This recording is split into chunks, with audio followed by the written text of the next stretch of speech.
Welcome to Mission Over Mood podcast, where purpose leads and feelings follow. I'm your host, Kay, and each week I sit down with artists, entrepreneurs, and everyday people on a mission. Around here, we talk about discipline over doubt, passion with a purpose, and why showing up matters more than feeling ready. Let's get into it. Welcome back to the show, guys. Today's episode might serve some strong opinions. We're diving into one of the most controversial topics in relationships: cheating. Is it always wrong or can it ever be justified? Before you jump to conclusions, hear us out.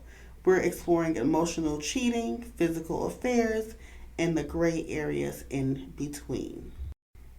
Okay, guys, first let's talk definitions. What is cheating? Is it physical, emotional? Is it texting an ex at midnight cheating, even if nothing happened? What is considered cheating? So, for me, emotional versus physical. So, emotional cheating is when someone has a deep connection, an emotional attachment to a person. Like it's more than physicality. Like most people think of cheating like, oh, you're having intimacy with someone outside of who you're with. No, but an emotional cheating is when you're loving them, you're in love with them, you don't want to let them go. You're willing to risk it all for that person and to have like that person. And then you have micro cheating, like flirting, secret behavior, secretly texting. I also think micro cheating is like having a thought of, uh, like, dang, what I can do to that person, even though you never say it out loud. I think that is micro cheating. Like, is the intent more important than the action? Like I said, if you're already thinking of what you can do to that person, which is micro cheating, and how that person know how you can do this person or whatever, intimately, or what you would like to do for this person, I still feel like it's cheating, because the intentions is there to provide to a person outside of your relationship what you should be providing for someone that's you're in a relationship with. Some people will say, though, if you're hiding it, it's cheating. Others say, unless there's sex, it's not. So, where's that fine line between hiding it and intimacy? So, guys, let's be real. People cheat for a lot of different reasons. It doesn't always mean they don't love their partner. It could be situations like emotional neglect, like they're feeling not connected to their partner in one more than one way, emotionally. It can be boredom or unmet needs. Like a person could feel like, okay, there's financial stability, or you're used to a routine with a person, but you're bored. Like you're not doing enough outside activities together, or unmet needs. And when I say unmet needs, I mean like, let's say you want to be more explorative and your partner is just like so vanilla. It's kind of like, yeah, so I'm sacrificing a lot just to be with you, and that's kind of a deal breaker. And sometimes people don't understand that that is definitely a thing that happens in marriage as well. It's deal breakers that happens in marriages because a lot of times people get comfortable, and then partners' needs begin to be unmet, and then that causes a whole array of things, including infidelity. I would also say revenge and retaliation. Sometimes people cheat because they've been cheated on. Sometimes people retaliate because they seen a text that they wasn't supposed to see, or they ran across. I won't say wasn't supposed to see, but it because it was meant for you to see it. That's why you seen it. Or just some flirtatious ways when you come up to your partner's job. They just have a certain routine with that certain coworker. And it's just like, yeah, I feel some tension there that may become a problem. Also, I would say trauma, insecurity, and impulsivity. And I say that because sometimes, like I said, people have experienced different things with other partners, and so they feel like, before I let you get me, I'm gonna get you. And so that's where you're acting out of trauma or insecurity, like you're not secure in a relationship with a person because you're thinking about what the last relationship has brought to you and what has been done with you. And sometimes that's just not the case. And so, but you're not thinking that at that moment. A person is thinking like, dang, what if they do that to me like the last person? What would make you different than the last person, you know? And so people just go ahead and get that what people call a one up on a person because it's like, yeah, I'm not taking a chance on you with that. So I also see that people have a fear of commitment or self sabotage. Like for me, for the longest, I had a fear after I got out of a long term relationship. I had a strong fear of committing. Like I was very commitment shy. I wasn't promiscuous or anything. It's just like I didn't want to make a long term obligation like marriage to someone. And it's like now I'm stuck in this situation where I have to deal with ways that I don't necessarily want to succumb to or deal with. But now I'm committed to you in a way of marriage or something legally binding. And it's like, man, now I'm stuck in a situation and I did not want to be in situations like that. And so it's just, you can be very shy of commitment, or having that fear of commitment because you're thinking like, man, this is gonna be something that I have to be forever indebted to with a person, you know. And that was my fear, and I think I still kind of have that worry and fear now. Like, man, I do want to live by like, the standard of marriage, but at the same time, like I will not be walked over. Like that is not gonna be tolerated at all. So if you think you're gonna marry me and walk over me, you got another thing coming. But that leads me to the whole thing of sometimes cheating isn't about the other person at all. It's about how someone feels about themselves.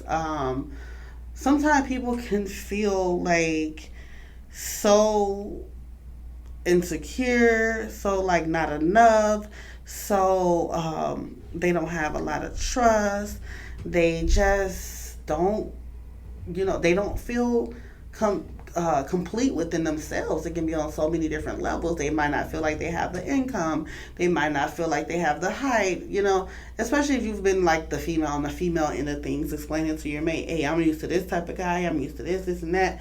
And then this guy is not checking off these boxes. Of course, he's going to feel a bit of inadequacy or a bit of like, man, like insecurity, of would this person stick with me, or am I just like a rebound, or I'm just like a person that is being used until this woman or lady can find what she really wants, and so that prompts a guy, I would think, or even a female, if they're feeling inadequate in a relationship or within themselves, that could prompt a person to go ahead and cheat because it's like you already don't like me, or you're feeling like they don't like you, and so now you're in the mode of like, let me cheat because what would be the use of putting all my eggs in one basket if this person is used to this and this and this.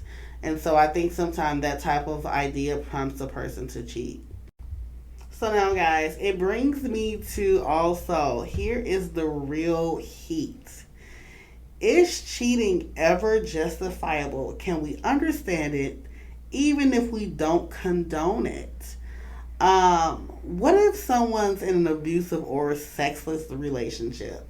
So for me, if they're in an abusive relationship, I would think on a perspective of abuse that they would refrain from any relationships for that time being, because any type of abuse, whether it's physical, mentally, emotionally, it's gonna affect how you view the opposite sex, or even if you're in the same sex or whatever, it's gonna affect how you view a relationship in general. So I would think personally that a person should refrain from any type of relationships at that time of going through any traumatic experiences. But far as sexless relationships, Yeah, I can see how sometimes that would prompt, people to cheat. But my thing is, if a person is over sexual and they're being overwhelming with sex, they're not respecting boundaries. They are like just all they think about is that it could push the other person to actually cheat. But also, if you just have no self control over your sexual needs on a regular basis, I don't think that that's justifiable to cheat, because you should have more self control than what you're doing.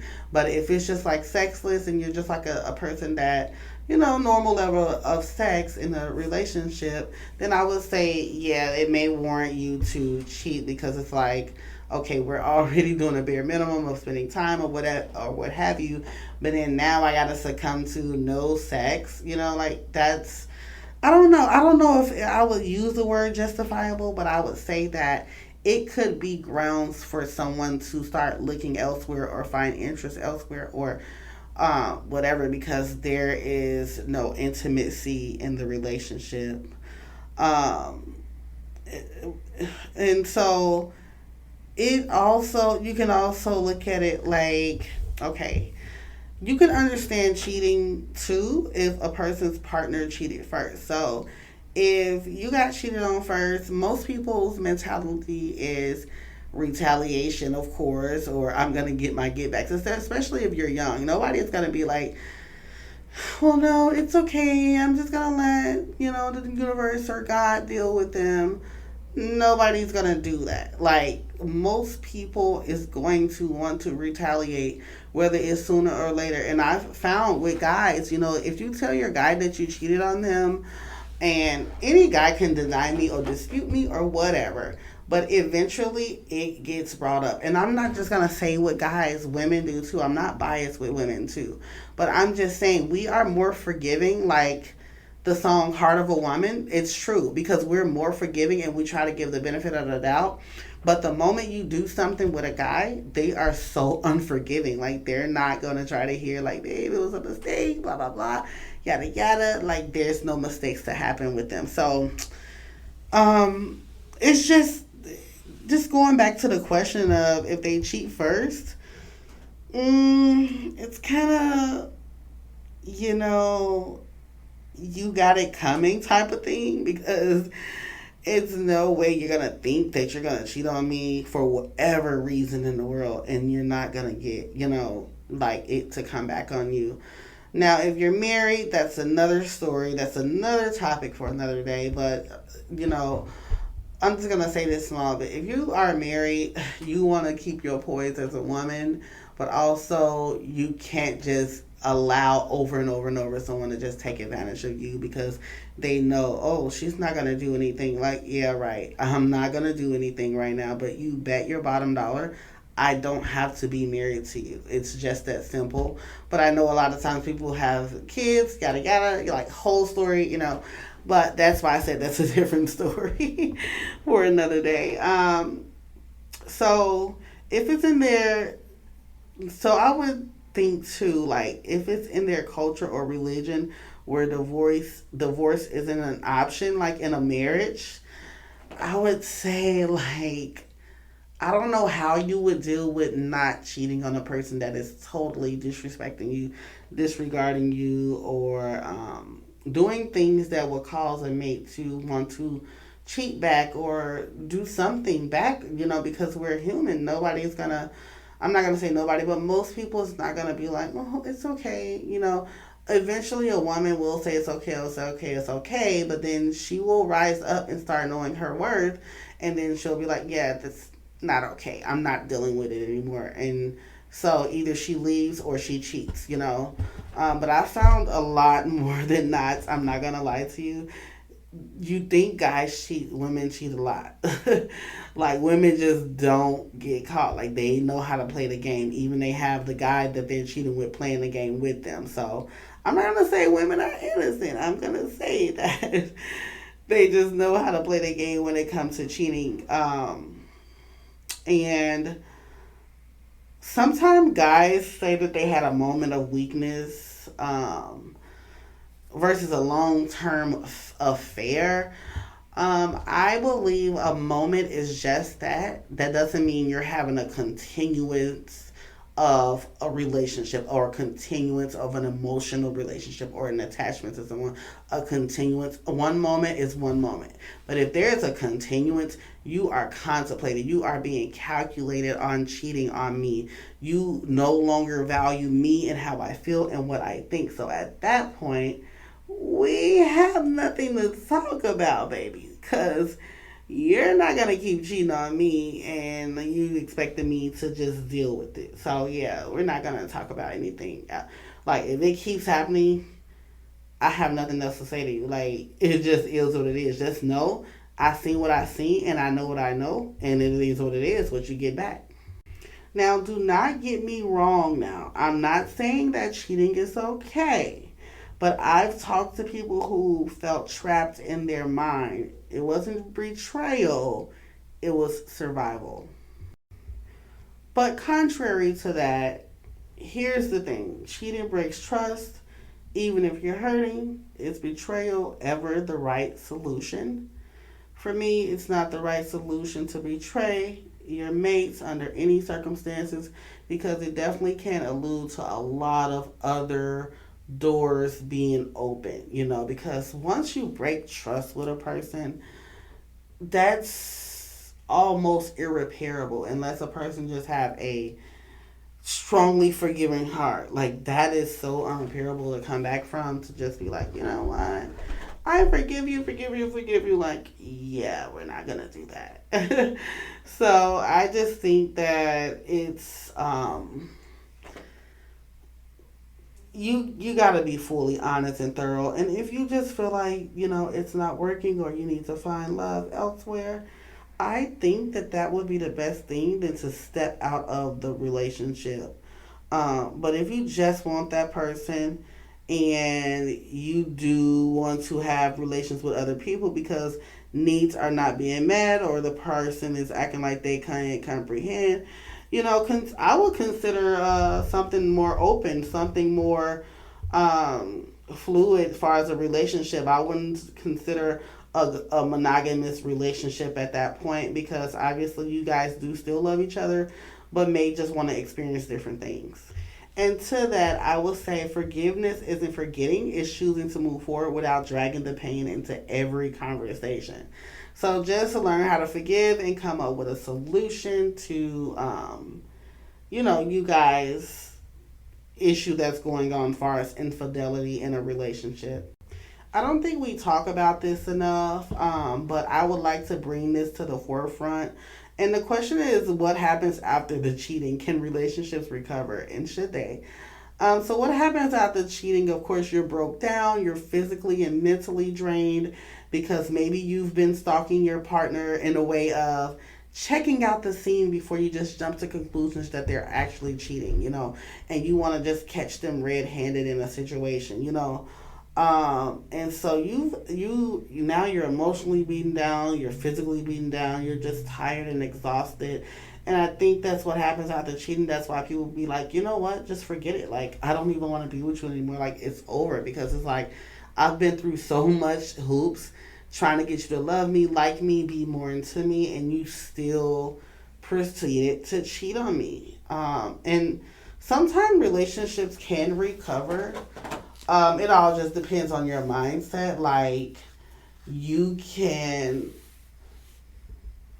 forgive a person and move forward, or sometimes you can forgive them, but it'll be hard for you to move forward because now that much trust is broken. Especially if I've been in situations where my like associates of mine, I've heard that they've been with guys and then they've had relations with other women and got them pregnant. Like, you got a whole nother family. Like, yeah, I'm like not gonna forgive that. Like, that's something that's extremely hard for me to recover from because now I would have to deal with the other woman, another child, and all of that, and that's just like a bad thing that is kind of almost irreparable. But if something doesn't go to that extreme, I think anything can be fixed in a relationship. To be honest with you, like it just depends on your mindset. Should you try to recover the relationship? It depends what's on the line, like what's at stake. I mean, I wouldn't say stay into anything because of financial reasons or financial gains or anything like that, or like any sexual gains or emotional gains, or because you have something over each other's head for whatever reason. Like he might own the car, you might own the house, maybe in your name, or whatever the case is. I would say that stay because you actually love that person and you want to make it work. I do not condone cheating. I do not uphold cheating. I cannot tell you how much I despise a betrayal like that. So for me, it'll be hard for me to get over that. Rebuilding trust in that type of situation, it's possible, but again, I'm gonna say, as we are humans, everybody has like in the back of their mind, like, would you do it again? Like, even if you're looking at a female too long or a male too long, your person is gonna feel a little bit some type of way, especially if you guys just got the news that you were cheated on, and it might have been repetitively, or you've seen that this person has been cheating on you. And so maybe something like that, if you're having like PTSD like that, it may warrant you to need therapy. And for the person to be more honest, like if you say, hey, babe, could I see your phone? It's not a thing that you should be, oh, wait a minute, so you can clear everything off. Hand them your phone. Like, give them that trust. There shouldn't be a waiting period when they ask you, can I see this? Can I see that? Or can I go with you, because you.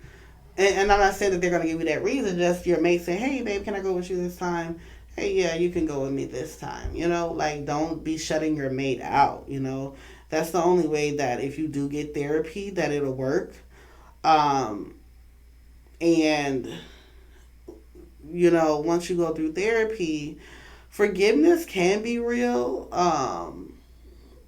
But sometimes it can be denial. It can be, I think sometimes people don't forgive people because it just hurts so bad because you gave them so much. And sometimes you can be in denial of the part that you played in a person cheating too. So that's where the line of, damn, should I forgive them or should I just not forgive them? Because it's like, okay, you cheated on me, even though, yes, I was not giving you as much sex, but you cheated.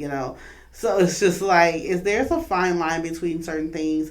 I would say it is very, very, very, very extremely important to be accountable for the things that you play a part in a relationship. To either cause someone to want to seek other attention or seek needs to be met elsewhere, or want to seek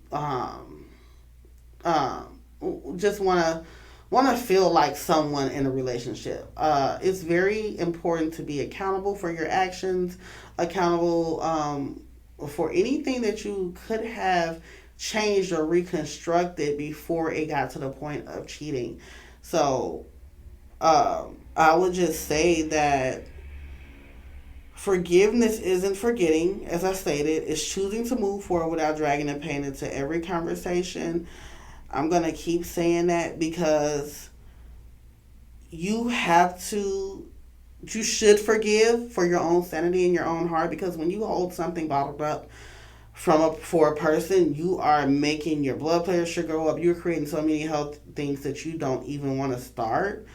But does that mean you have to forget? No. No, you don't have to forget what a person has done to you. But you can choose to move forward and not drag it into your future, in any conversations, any relationships, anything like that. Because what you're going to do, you're going to break that. Something good that you could have with somebody else, you're going to break it because you're dragging what happened to you before with someone else. But yes, guys, I appreciate you for listening to this podcast today. Remember, mission over mood. Even in cheating, don't forget even when you're in a situation where you're being cheated on or you've experienced anything like that, don't forget your mission over mood. Do not let your feelings take over. Have emotional control. Okay? Be an emotional expert in this situation, because if you allow your mood over your mission, everything is gonna go left. But yes, guys, let's hear your hot takes. Drop a comment below. Is cheating always wrong, or is there ever a gray area? Don't forget to subscribe and like and share and leave comments on Mission Over Mood. Next week, we're reading your stories, anonymous, unfiltered, and real. So I look forward to your comments. Don't forget to share it to someone who needs to hear this.